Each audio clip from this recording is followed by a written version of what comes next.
الحمد للہ وکفا وسلام علی عبادہ الذین اصطفیٰ اما بعد۔ اللہ تعالیٰ کی توفیق سے 3 دعاؤں کا ذکر کیا تھا، ان میں سے ایک دعا جو عام طور پر پڑھنی چاہیے تاکہ وفات سے پہلے بھی زبان پر جاری ہو جائے، اور حضرت رسالت پناہ صلی اللہ علیہ وسلم نے 3 مرتبہ پڑھنے پر بھی فرمایا کہ اگر اس کی موت ان کلمات کے بعد ہو گئی تو اللہ تعالیٰ اسے جنت میں داخلہ دیں گے۔ تبارک الذی بیدہ الملک یحیی و یمیت وہو علی کل شیء قدیر۔ ایک یہ دعا تھی، اور دوسری دعا وہ تھی جس میں ارشاد فرمایا کہ اللہم لا سہل الا ما جعلتہ سہلا وَأَنْتَ تَجْعَلُ الْحَزَنَ سَهْلًا إِذَا شِئْتَ۔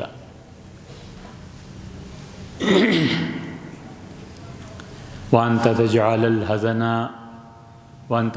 الْحَزَنَ إِذَا شِئْتَ۔ اور تیسری دعا جو عام طور پہ جمعے کے خطبے کے آخر پہ آپ سنتے ہیں، خیال تھا کہ اس کی تشریح عرض کی جائے، لیکن ایک صاحب علم نے یہ توجہ دلائی کہ اس سے پہلے اس کی تشریح ہو چکی، چنانچہ ایک ہی بات کو بار بار دہرانا یہ بسا اوقات وقت کے ضائع ہونے کا سبب بنتا ہے کہ ایک مرتبہ سن لیا، یاد کر لیا، تو اب بار بار دہرانے کا شاید اتنا فائدہ نہ ہو،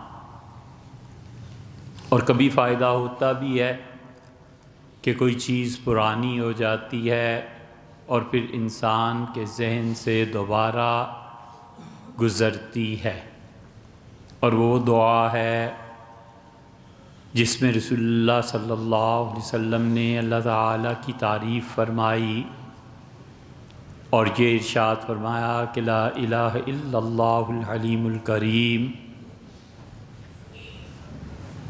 اللہ تعالیٰ اکیلا ہے، واحد ہے، اپنی ذات میں اور صفات میں اس کا کوئی شریک نہیں ہے،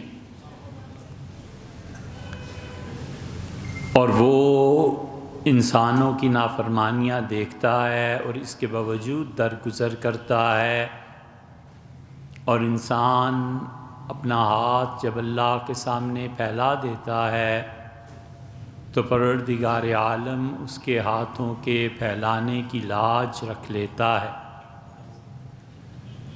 اور پھر اللہ کی تسبیح بیان کی کہ ہر اس عیب سے پاک ہے جو لوگ اس کے لیے گنتے ہیں، اور وہ پروردگار صرف اس کائنات پوری کا ہی نہیں ہے بلکہ عرش جیسی بڑی چیز بھی اسی کی محتاج ہے۔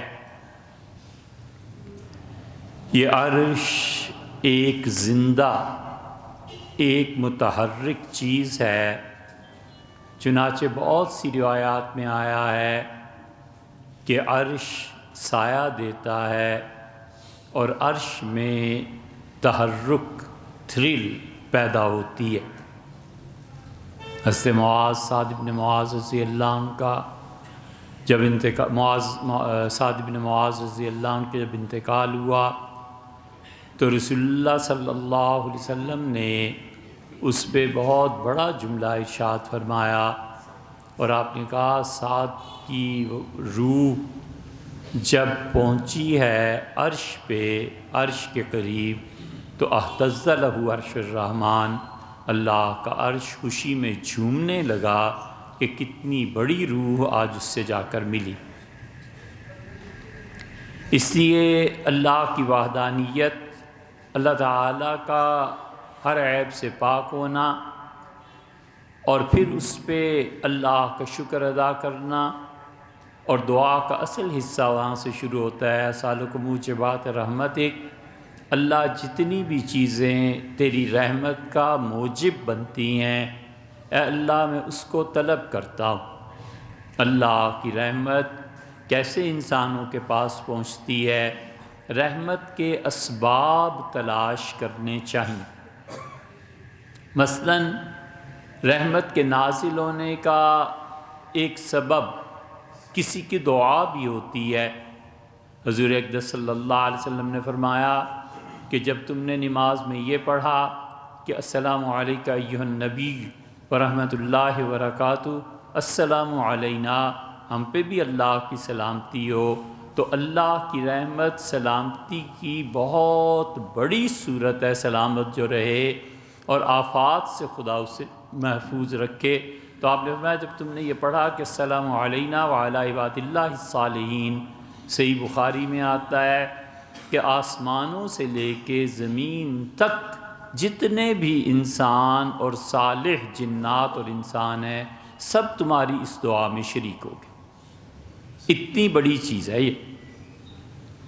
اسی لیے حضرت رسالت پناہ صلی اللہ علیہ وسلم نے یہ سکھایا کہ اللہ سے وہ چیزیں طلب کرو جو اللہ تعالیٰ کی رحمت کا موجب بنتی ہیں۔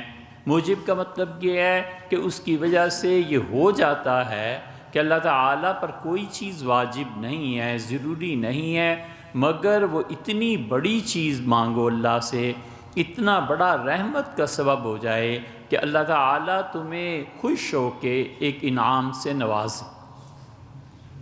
جو چیزیں اللہ کی رحمت کا نزول کرتی ہیں، ان میں بہت بڑی چیز اپنے سے بڑوں کی عزت کرنا ہے اور اپنے سے بڑوں کا احترام کرنا ہے، ان کے لیے جگہ کا چھوڑ دینا ہے، ان کے کھانے پینے کی فکر کرنی ہے، ان کے ساتھ تعلق رکھنا ہے۔ حضور اقدس صلی اللہ علیہ وسلم نے فرمایا تم میں سے جس نے اپنی جوانی میں بوڑھوں کا خیال رکھا، جب وہ خود اس عمر میں پہنچے گا تو اللہ تعالیٰ غیب سے ایسے اسباب پیدا فرما دیں گے کہ اس کی عزت اور اس کا احترام اور اس کے خیال رکھنے والے جوان بھی پیدا ہو جائیں گے۔ یہ خدا کی رحمت کا موجب ہے۔ اللہ نے کہا ارحموا من فی الارض، وہ لوگ جو زمین پہ بستے ہیں ان پر رحم کیا کرو، یرحمکم من فی السماء، اوپر والا تم پر رحم کرے گا، اللہ کی ذات تم پر رحم کرے گی۔ تو خود جب انسان لوگوں کے ساتھ رحمت اور بھلائی کا سلوک کرتا ہے، اللہ کی رحمت بھی اس کے ساتھ ہوتی ہے۔ اسی لیے تو رسول اللہ صلی اللہ علیہ وسلم نے فرمایا بدکار آدمی بخش دیا گیا جب اس نے کتے کو پانی پلایا۔ اللہ کی رحمت سب سے بڑی چیز جو کھینچتی ہے وہ اپنے جیسے لوگوں پر رحمت کرنا ہے، جانوروں پر رحمت کرنا ہے۔ اسی لیے فرمایا کہ ایک عورت نے بلی پال لی تھی اور وہ اسے چھوڑتی نہیں تھی، نہ کھانے پینے کے لیے نہ کسی اور مقصد کے تحت۔ نتیجہ یہ نکلا کہ وہ بلی بھوک سے مر گئی تو اللہ نے اس عورت کو جہنم کا عذاب دیا، اس لیے کہ بلیاں یا جو جانور بھی جنگلوں میں ہیں پلتے ہیں، اگر وہ انسانوں کے تشدد کا شکار ہوں گے تو اللہ ان کا بدلہ لے گا۔ اسی لیے رسول اللہ صلی اللہ علیہ وسلم نے ساری حیات طیبہ میں کبھی شکار نہیں کیا، اور اجازت ضرور دی کہ لوگ شکار کریں، ایک غذائی ضرورت ہے اسے پورا کریں، لیکن خود کبھی بھی نہیں کیا، اس لیے کہ انسانوں کو یہ بھی سکھانا تھا کہ کوئی بہت اعلیٰ اخلاقیات کی بات نہیں ہے کہ تم جانوروں کو مارو۔ اللہ کی رحمت نازل ہوتی ہے جب خدا کے اچھے بندوں کا ذکر کیا جائے۔ ام المومنین حضرت عائشہ رضی اللہ عنہا نے فرمایا کہ جب تم دین کو بیان کرو، جب دین کی کوئی بات کرو تو عمر کا ذکر بھی کیا کرو، وہ ان افراد میں سے ہے کہ جس کے ذکر پہ اللہ کی رحمت نازل ہوتی ہے۔ امیر المومنین رضی اللہ عنہ کا جو مقام اور مرتبہ تھا، وہ سب کا سب مقام اور مرتبہ اللہ کا فضل، ان کی ذاتی صلاحیتیں اور سیدنا ابو بکر رضی اللہ عنہ کا انتخاب تھا۔ ابو بکر رضی اللہ عنہ کی ساری نیکیاں ایک طرف سوائے ایمان اور رسول اللہ صلی اللہ علیہ وسلم کی محبت کے، اور ان کی یہ ایک نیکی ایک طرف کہ انہوں نے سیدنا عمر رضی اللہ عنہ کو اپنی جگہ پہ بٹھایا، اور پھر جو بھی امت نے ترقی کی سو کی۔ اسی اللہ کے اچھے بندوں کا ذکر کرنا، خیر کے ساتھ کرنا، یہ خدا کی رحمت کے نزول کا سبب ہے، اور اسی لیے اللہ کی رحمت، یہ جو بارش ہوتی ہے، یہ اس کا ظاہری مظہر ہے۔ کسی آدمی نے رسول اللہ صلی اللہ علیہ وسلم سے دریافت کیا تھا کہ اللہ کے رسول مجھے کوئی چیز بتائیں جب میں دعا مانگوں تو قبول ہو جائے۔ رسول اللہ صلی اللہ علیہ وسلم نے فرمایا کہ جب بارش نازل ہو تو اس کے ابتدائی قطرے جب زمین پہ پڑتے ہیں، اس میں کھڑے ہو کے دعا مانگو، اللہ کی رحمت اس وقت نازل ہوتی ہے۔ اور ایک کو فرمایا کہ نکاح کے مجلس کے آخر پر جو دعا ہے اس میں شرکت کرو، اس میں دعا قبول ہوتی ہے۔ مختلف لوگوں کو مختلف جواب دیے ہیں، لیکن بارش کا نازل ہونا عین اللہ کی رحمت ہے، تو اس لیے فرمایا کہ اس وقت اس پہ کھڑے ہو کے دعا مانگو۔ اور وہ چیزیں وعزائم مغفرتک، اور اللہ وہ چیزیں نصیب فرما جو تیری مغفرت کو، تیری بخشش کو میرے لیے لازم کر دے۔ مظلوم ہونا اللہ کی بخشش کو لازم کر دیتا ہے کہ مظلوم آدمی، اس کی ضرور مدد کی جاتی۔ اسی لیے جو طلاق ناحق دی جاتی، کبھی بھول کے بھی، کبھی مر کے بھی اس زہر کو نہ پیے۔ قطعاً 3 طلاقوں کا تصور ذہن سے نکال دے کہ میں نے کسی وقت کسی کو دینی ہے، صرف 1 طلاق بس، اس سے زیادہ کچھ نہیں۔ بھول جانا چاہیے آگے کے قصوں کو۔ اور عورتیں بسا اوقات اتنے مقدر اور نصیب والی ہوتی ہیں کہ 1 طلاق سے رجوع کا حکم آ جاتا ہے۔ حضرت رسالت پناہ صلی اللہ علیہ وسلم نے 1 طلاق دی تھی ام المومنین حفصہ رضی اللہ عنہا کو، اور جبریل امین آئے اور ان کا اللہ کے رسول آپ نے حفصہ کو 1 طلاق دی ہے، اللہ نے مجھے بھیجا ہے آپ اس سے رجوع کریں، انہا صوامہ، یہ بہت روزے رکھتی ہے، انہا قوامہ، رات رات بھر اللہ کے حضور میں کھڑی رہتی ہے، آپ اسے 1 طلاق دے رہے ہیں، آپ رجوع کریں۔ حضور صلی اللہ علیہ وسلم نے اللہ کے کہنے کے مطابق خاتون سے رجوع کیا۔ اس لیے ایسی بھی خواتین ہوتی ہیں، یہ رات رات بھر کی عبادتیں اور یہ دنوں کو روزے رکھنا اللہ کی رحمت کو کھینچتا ہے اور مصیبتوں کو ٹالتا ہے۔ اسی لیے رسول اللہ صلی اللہ علیہ وسلم سے ایک صاحب نے کہا تھا کہ اللہ کے رسول جسم میں درد رہتا ہے، بیمار رہتا ہوں، فرمایا تہجد پڑھا کرو، تہجد سے شفا مل جاتی ہے۔ یعنی اللہ کی رحمت یا تو براہ راست شفا ہو جاتی ہے، یا پھر خدا کی رحمت رہنمائی کر دیتی ہے کسی اچھے ڈاکٹر، حکیم، دوائی، کسی چیز کی طرف، اور اس سے انسان ٹھیک ہو جاتا ہے۔ تو مظلوم ہمیشہ اللہ کی مدد اس کے ساتھ ہوتی ہے۔ یہ 3 طلاقیں بیک وقت دینا، یہ ظلم کی ایک قسم ہے۔ بچائے اپنے آپ کو ہمیشہ، اور اپنی اولادوں کو سکھائے کہ طلاق کا کوئی تصور نہیں، بس 1 طلاق ہے، اور وہ بھی جب شدید ضرورت پیش آ جائے۔ یہ کیا تماشا ہے 3 طلاقوں کا؟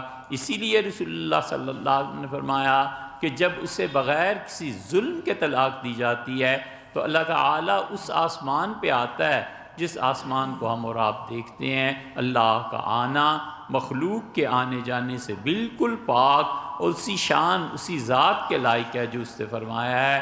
تو اللہ کہتا ہے لَأَنصُرَنَّكِ، میں ضرور تمہاری مدد کروں گا، وَلَوْ بَعْدَ حِينٍ، تھوڑی دیر اور صبر کر لو، میں یقیناً تمہاری مدد کو پہنچوں گا، یقیناً تمہاری مدد کروں۔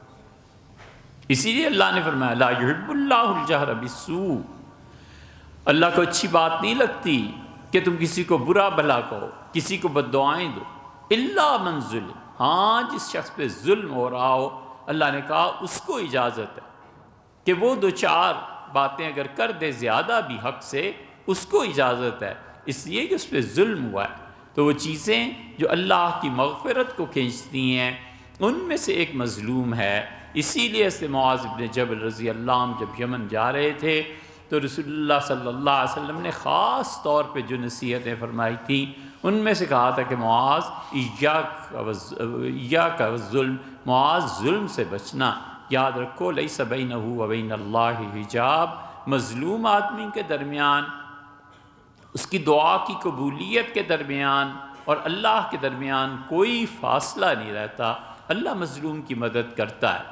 اور معاذ رضی اللہ عنہ اسی لیے اس حدیث کو خاص طور پہ بھی لوگوں کو سناتے تھے تاکہ لوگ اپنی زندگی کو دیکھیں اور ہر اس حرکت سے بچیں جس پہ بظاہر ظلم کا اطلاق ہو سکتا ہے۔ تو اس لیے فرمایا کہ دیکھو معاذ ظلم سے بچنا، ظلم چاہے کافروں پر ہی کیوں نہ ہو، اپنا رنگ لا کے رہتا ہے، ظلم کسی پر بھی وہ دکھاتا ہے کہ یہ اس کے اثرات، تو اس سے اللہ معافی دیتا ہے ان لوگوں کو۔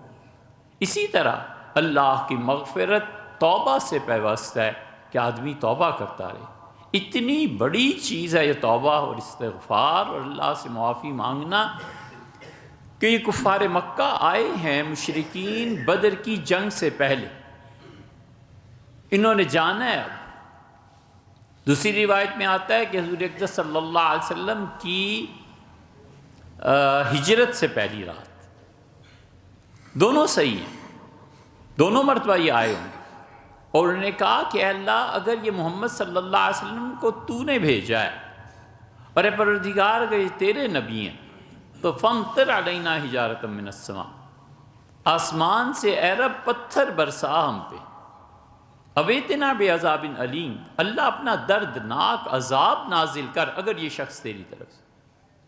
یہ جو مت ماری جاتی ہے نا، یہ پھر اس موقع پہ مت ماری جاتی ہے کہ جب ساری زندگی کسی انسان پر تہمت، برائیاں، خرابیاں بیان کرتے رہے تو عقل ایسی سٹھیاتی ہے کہ منہ سے ڈھنگ کی بات بھی نہیں نکلتی۔ کہتے کہ اللہ اگر یہ شخص تیری طرف سے ہے تو ہدایت کی توفیق دے، اور اللہ اگر یہ نہیں ہے تو عذاب برسا اس پر۔ بد دعا بھی تو کسی ڈھنگ کی کرتے، بد دعا تو ڈھنگ کی حضرت حسان بن ثابت رضی اللہ عنہ نے کی، یہ عرب کرتے تھے، انہوں نے کہا ثقلت بنیتی لم تروہا، میری بیٹیاں میری موت کا غم دیکھیں۔ بیٹیوں کی بد دعا بڑی مؤثر چیز ہوتی ہے۔ انہوں نے کہا میری بیٹیاں میرا مردہ چہرہ دیکھیں، لم تروہا، مکہ والو اگر یہ تمہاری منظر سامنے نہ آئے کہ رسول اللہ صلی اللہ علیہ وسلم کے جو لوگ ہیں گھوڑے دوڑا رہے ہیں قدے پہاڑ کے دونوں طرف اور غبار اٹھ رہا، مکہ پیچھے، بیت اللہ شریف اس کے پیچھے ہے قدے پہاڑ کے، انہوں نے کہا اگر اس پہاڑ کے دونوں طرف ہم مکہ کو فتح کرتے ہوئے گرد اڑاتے ہوئے اس شہر میں داخل نہ ہو مکہ میں تو میری بیٹیاں میرا غم دیکھیں، مجھے میت موت کی صورت میں دیکھیں۔ حضرت حسان بن ثابت رضی اللہ عنہ شعر کہہ دیا، بات ختم ہو گئی بظاہر، اور مکہ فتح ہوا۔ مکہ کی فتح میں جب پہنچے ہیں قدے پہاڑ کے پاس تو سامنے بیت اللہ لوگوں کے سامنے تھا، حضور صلی اللہ علیہ وسلم نے اچانک فوج کو روک دیا اور آپ نے فرمایا کچھ لوگ ادھر سے چلو اور کچھ لوگ ادھر سے چلو۔ گھوڑے دوڑاتے ہوئے وہ جب گئے ہیں تو گرد کی چیز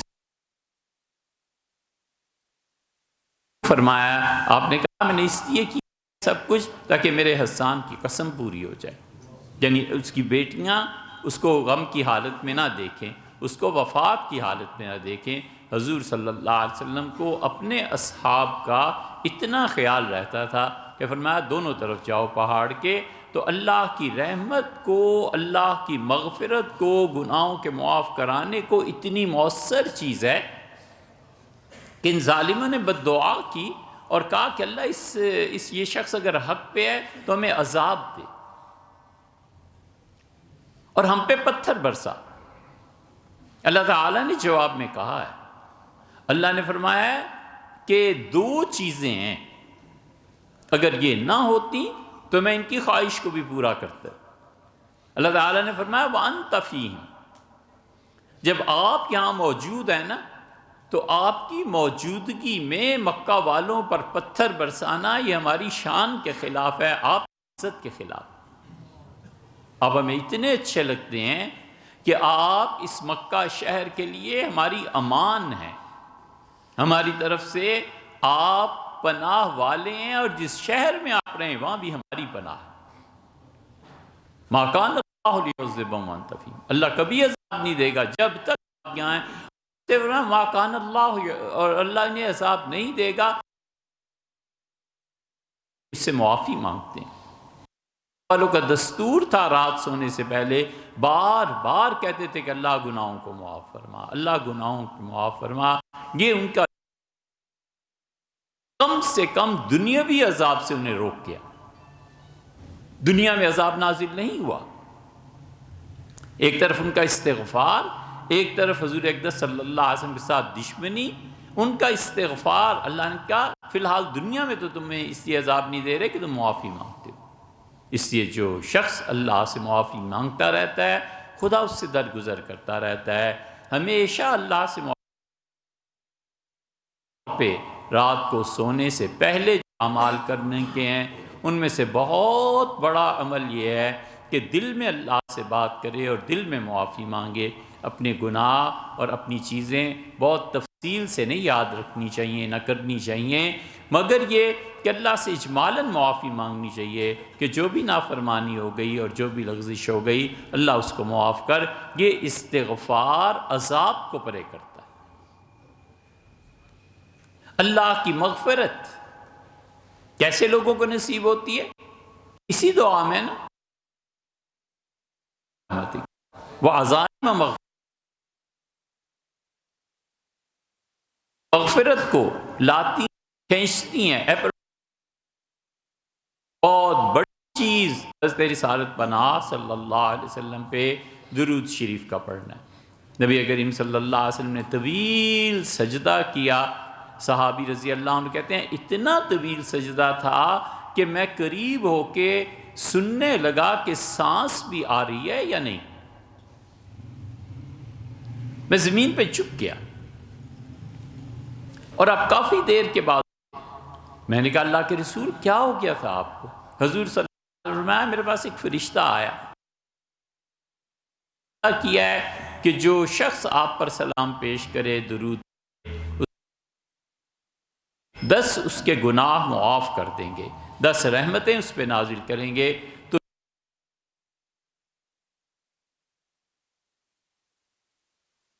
اللہ کا شکر کا سجدہ یہ ادا کیا کہ میری امت پر یہ رحمت اور یہ مہربانی ہوئی، اس لیے حضور اقدس صلی اللہ علیہ وسلم پہ کثرت سے سلام بھیجنا، کثرت سے ان پہ درود پیش کرنا، یہ سب چیزیں ایسی ہیں جو انسان کی مغفرت کا موجب بنتی ہے۔ اسی لیے فرمایا کہ لوگوں جمعے کے دن کثرت سے مجھ پہ سلام بھیجا کرو، جمعے کے دن کثرت سے درود پڑھا کرو۔ فَإِنَّ صَلَاتَكُمْ، یہ جو جمعے کے دن کی جو تمہارا درود اور سلام کو پڑھنا ہے یہ مجھ پر پیش کیا جاتا ہے، مجھے بتایا جاتا ہے کہ آپ کی امت میں سے فلاں فلاں نے آپ کو سلام کہا ہے جو فلاں کا بیٹا ہے، اس سے مغفرت ملتی۔ حضرت رسالت پناہ صلی اللہ علیہ وسلم میں جو امت پر احسان فرمایا ہے، انسانیت پر احسان فرمایا ہے، اولین اور آخرین کون ہے جو اس مقام تک پہنچا ہے؟ انہوں نے بتایا ہے کہ اللہ کی توحید کا سبق انہوں نے سکھایا ہے، انہوں نے بتایا ہے انسان کیسے ہوتے ہیں، انہوں نے بتایا ہے کہ تم مختلف لوگوں سے مختلف کیسے ہو، انہوں نے سکھایا ہے کہ تہذیب کس چیز کا نام ہے، انہوں نے معاشیات میں رہنمائی کی ہے کہ سود کو نہیں چلنا اور سود کی بجائے پاک اور حلال مال کے لیے تم نے اپنی زندگی گزارنی ہے۔ زندگی کا کون سا شعبہ ایسا ہے جس میں انہوں نے رہنمائی نہیں کی، اور رہنمائی ایسی جو اللہ کی خوشی اور اللہ کی رضا کا سبب بنے؟ کوئی مقام اس سے بلند نہیں ہے کہ اللہ کی طرف سے کسی انسان کو رضا کی سند مل جائے کہ ہم تم سے راضی ہیں، اور کوئی مقام اس سے بلند نہیں ہے کہ انسان بندگی میں کمال حاصل کر لے۔ یہ بندگی آخری درجہ ہے جہاں تک انسان پہنچتا ہے، اور اللہ کے ہاں آخری درجے کی جو چیز ہے اپنے بندوں کے لیے اس کی خوشی۔ اسی لیے اللہ تعالیٰ نے قرآن کریم میں فرمایا ان الذین قالوا ربنا اللہ، جنہوں نے کہا کہ ہمارا پروردگار اللہ ہے، ثم استقاموا، اور ڈٹ گئے زندگی میں، اللہ کے ساتھ شرک گوارا نہیں کیا، اللہ کے ساتھ کوئی شریک اس نے نہیں ٹھہرایا، خالص توحید اللہ کی اس کی زندگی میں رہی۔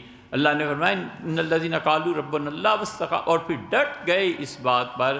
تم جانتے ہو موت سے پہلے ہم ان پہ فرشتے نازل کرتے ہیں، تتنزل علیہم الملائکہ، ہمارے فرشتے ان کی روح کو لینے آتے ہیں، وہ کہتے ہیں اللہ خوف علیکم، کوئی خوف نہیں ہے، کوئی پریشانی نہیں ہے، چلو اور اللہ کی طرف جو تمہارا پروردگار مہربان ہے اور تم بخشے گئے ہو اور اللہ تم سے خوش ہے۔ حضور اقدس صلی اللہ علیہ وسلم نے فرمایا کہ روح جسم کو کہتی ہے کہ نکلنے دے اب مجھے، میں چلتی ہوں، میرا پروردگار میرا انتظار کر رہا ہے، میرا پروردگار مجھے چاہتا ہے۔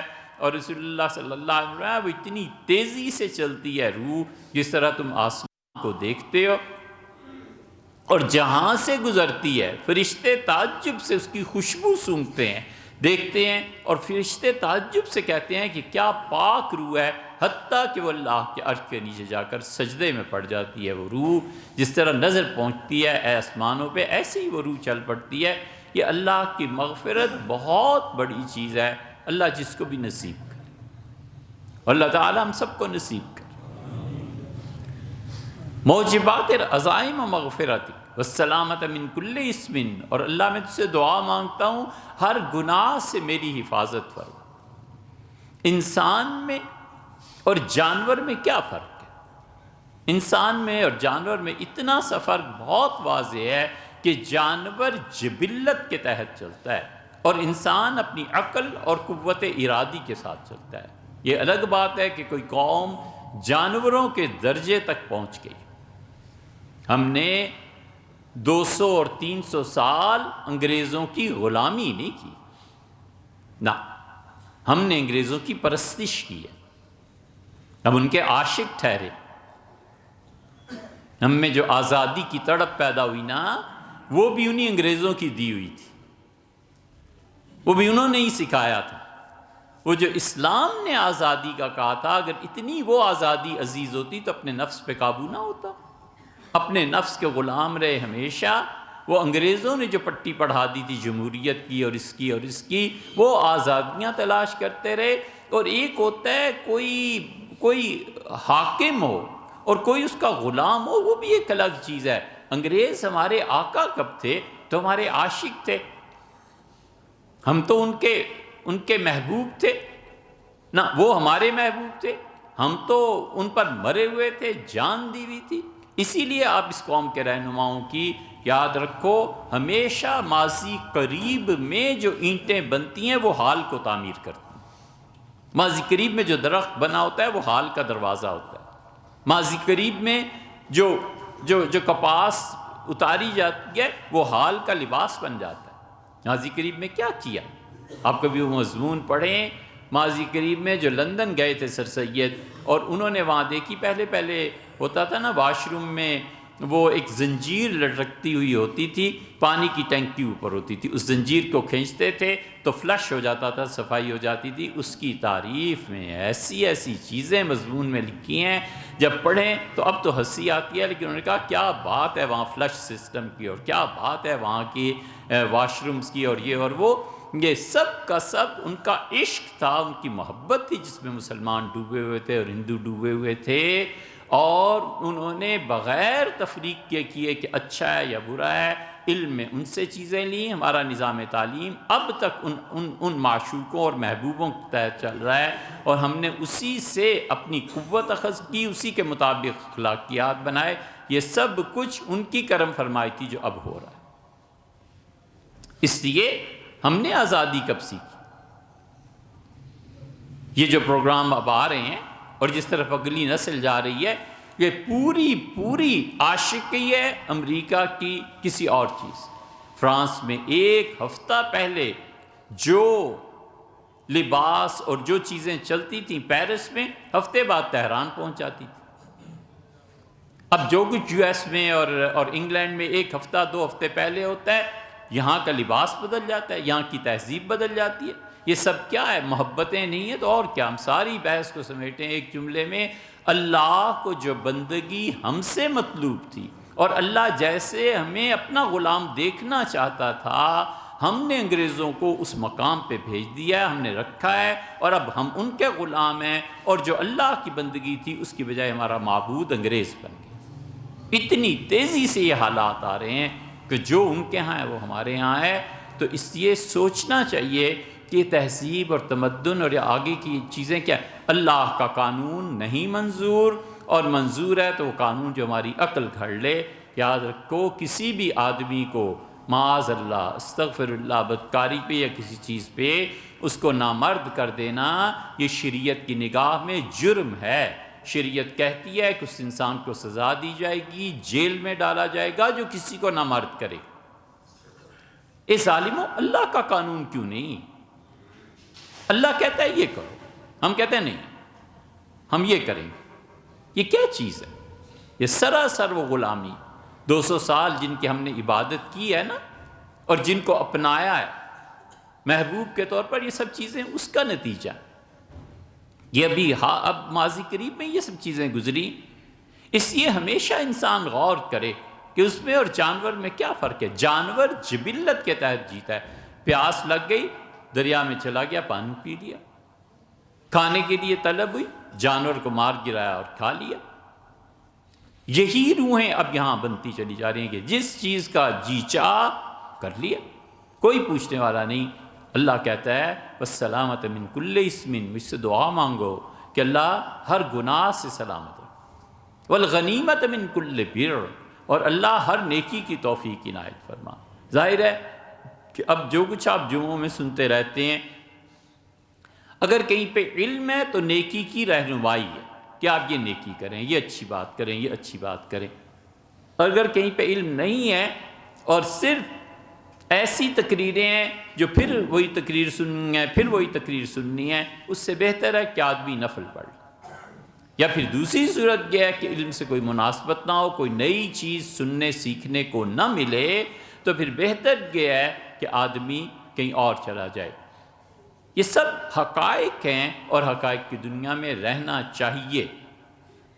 جو کچھ آئیڈیلسٹک چیزیں ہیں، اگر وہ ایکچولائز نہیں ہوتی، آئیڈیل اور ایکچولائزیشن، دماغ کا تصور ترقی کا اور جو کچھ عملی زندگی ہے، یہ دونوں اگر یکساں نہیں ہوتی تو ایسا شخص زمین پہ رہنے کے قابل نہیں ہے۔ بہتر یہ ہے کہ جتنی جلدی ہو نیچے چلا جائے۔ اس لیے اللہ نے کہا مجھ سے دعا مانگو، والسلامۃ من والغنیمۃ من کل بر، اللہم لا تدع لنا ذنبا الا غفرتہ، اللہ کوئی گناہ ایسا نہ چھوڑ جسے تو بخش نہ دے، ولا ہما الا فرجتہ، اور اللہ کوئی دکھ ایسا نہ رہے جسے تو اس ٹال نہ دے، ختم نہ کر۔ اسی لیے اس دعا کو برحمتک یا ارحم الراحمین پہ ختم فرمایا کہ اللہ کی رحمت ان تمام چیزوں کو پورا کر دیتی ہے۔ اس دعا کی تشریح آج مطلوب نہیں تھی، بات تو آپ سے اور کرنا تھی، لیکن وہ بات شروع ہوئی تو اب طویل ہو گئی۔ اس دعا کی تشریح پہلے بھی ہو چکی ہے، اس لیے ہم چاہتے تھے کہ آپ کے سامنے وہ بات رکھیں کہ انسان کی جبلت میں اور انسان کے عقلی ماحول میں کیا فرق ہوتا ہے۔ ہم چاہتے تھے کہ آپ سے بات کریں، انشاءاللہ آئندہ شروع کریں گے۔ حضرت شاہ ولی اللہ محدث دہلوی رحمۃ اللہ علیہ جب پہنچے ہیں اس مقام پہ جہاں فرشتوں کی گفتگو انہوں نے سنی ملائے اعلیٰ میں، تو فرشتوں نے کیا کہا کہ جو بھی ہندوستان کے زمانے میں تھا، انہوں نے کہا قطعاً کوئی قوم ترقی نہیں کر سکتی، بر صغیر کے مسلمان ترقی نہیں کر سکتے جب تک کہ ان میں 3 چیزیں نہ پائی جائیں۔ 3 چیزیں انہوں نے سنی تھیں، 3 چیزیں کسی اور نے بھی سنی تھیں۔ وہ 6 کی 6 باتیں اس طرح کی ہیں کہ اگر شروع کریں تو سال گزر جائے، مگر ان کو گنوانا، آپ کے سامنے رکھنا ضروری ہے۔ آپ آتے ہیں یہاں، آپ کے ٹائم کی قدر کرنا، آپ کے اس وقت میں آپ کے لیے اچھی سے اچھی غذا مہیا کرنا، یہ ہمارا فرض ہے۔ اگر ہم نہ کریں تو ہم اس قابل نہیں ہیں کہ آپ سے بات کریں۔ اللہ نے ہم سے بھی پوچھنا ہے کہ تم کیا کرتے رہے، لوگ اتنی محبت سے آتے تھے، تمہارا کردار اس میں کیا تھا؟ کوئی آدمی ایسا نہیں ہے جو اللہ کی پکڑ سے محفوظ، کوئی آدمی ایسا نہیں ہے اس پاک ذات کے سامنے جواب دینا۔ کوئی آدمی ایسا نہیں ہے جو بندگی سے سر نکالے اور پھر اسے بھگتنا نہ پڑے۔ تو انشاءاللہ آئندہ سے شاہ ولی اللہ صاحب رحمۃ اللہ نے جو ایک جگہ تحریر فرمایا ہے اس کی بات کریں گے کہ ہمیں کیا کرنا چاہیے۔